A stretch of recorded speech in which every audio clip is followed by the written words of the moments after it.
नमस्कार। देखिए, समय के चक्र से भी परे, युगों युगों के पार एक ऐसी शक्ति है जो अमर है, अजेय है।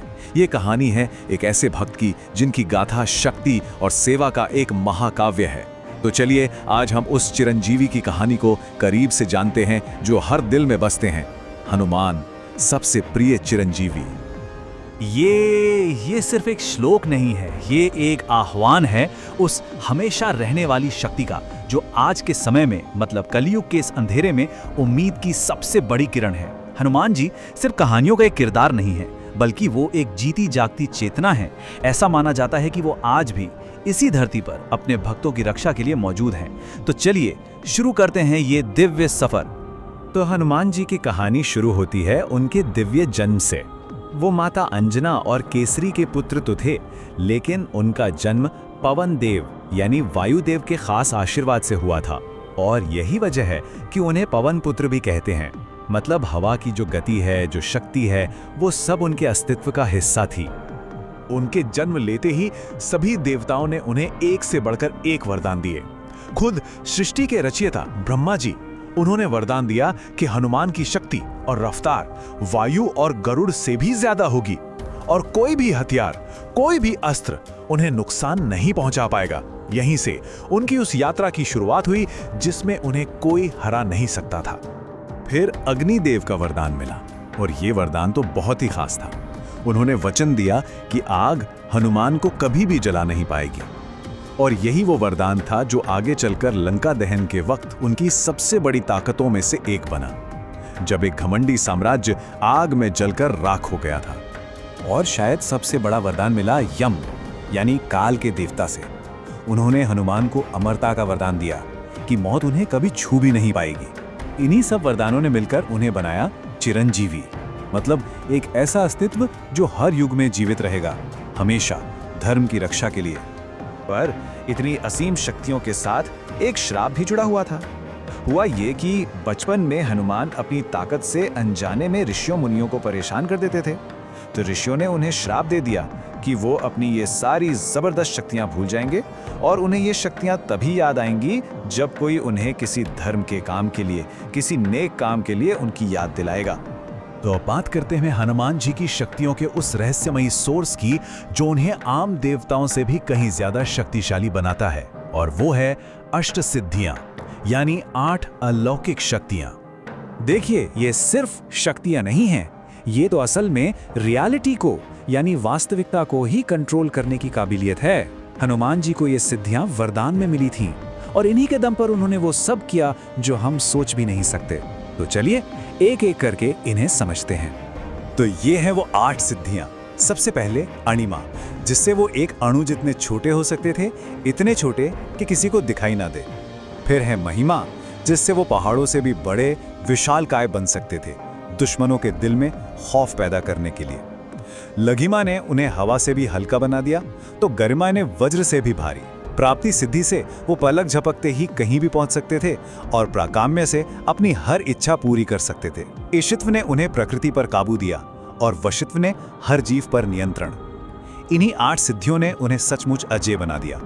कई युगों तक अपनी शक्तियों को भूले रहने के बाद हनुमान जी की जिंदगी का असली मकसद तब सामने आया जब वो श्री राम से मिले। और यहीं से शुरू होती है एक भक्त और भगवान की वो अमर कहानी। तो जब वानर सेना समुद्र के किनारे पहुंची तो इतनी बड़ी मुश्किल सामने थी कि कोई भी उसे पार नहीं कर पा रहा था। तब जामवन जी ने हनुमान को उनके श्राप और उनकी भूली हुई ताकतों की याद दिलाई, और बस उसी पल हनुमान जी ने अपना विशाल रूप धारण किया और एक ही छलांग में सैकड़ों योजन चौड़े समुद्र को लांघ गए। उनका मिशन बिल्कुल साफ था, सीता माता को खोजना, उन्हें श्री राम का संदेश देना और अन्याय की उस नगरी लंका का दहन करना। रामायण में उनकी भक्ति की असली परीक्षा तो तब हुई जब लक्ष्मण जी युद्ध में मूर्छित हो गए। उन्हें बचाने के लिए संजीवनी बूटी चाहिए थी। हनुमान जी हिमालय पहुंचे, लेकिन वो उस बूटी को पहचान नहीं पाए। तो उन्होंने क्या किया? उन्होंने एक पल भी नहीं सोचा और पूरा का पूरा द्रोणागिरी पर्वत ही उठा लिया। ये भक्ति और शक्ति का ऐसा अद्भुत संगम था जो आज भी हम सबको प्रेरणा देता है। पर हनुमान जी की कहानी रामायण पर ही खत्म नहीं होती। चिरंजीवी होने के कारण वो महाभारत के युग में भी मौजूद थे, लेकिन इस बार उनका किरदार एक बुद्धिमान गुरु का था? ये सवाल हमें महाभारत के एक बहुत ही दिलचस्प किस्से की तरफ ले जाता है। ये किस्सा है पांडव भाई भीम का, जिन्हें अपनी शारीरिक ताकत पर बहुत ज्यादा घमंड था, और उनकी मुलाकात का अपने ही आध्यात्मिक भाई हनुमान से। हुआ यूं कि भीम ने रास्ते में लेटे एक बूढ़े वानर से अपनी पूंछ हटाने को कहा। वो वानर कोई और नहीं, भेष बदले हुए हनुमान जी ही थे। उन्होंने बड़े आराम से कहा कि मैं तो बहुत बूढ़ा हूं, तुम खुद ही मेरी पूंछ हटा दो। भीम ने अपनी पूरी सारी की सारी ताकत लगा दी, लेकिन वो पूंछ 1 इंच भी अपनी जगह से नहीं हिली। उस दिन भीम का घमंड चकनाचूर हो गया और उन्होंने सीखा विनम्रता का सबसे बड़ा सबक। तो सवाल उठता है कि आज के युग में यानी कलयुग में हनुमान जी कहाँ हैं?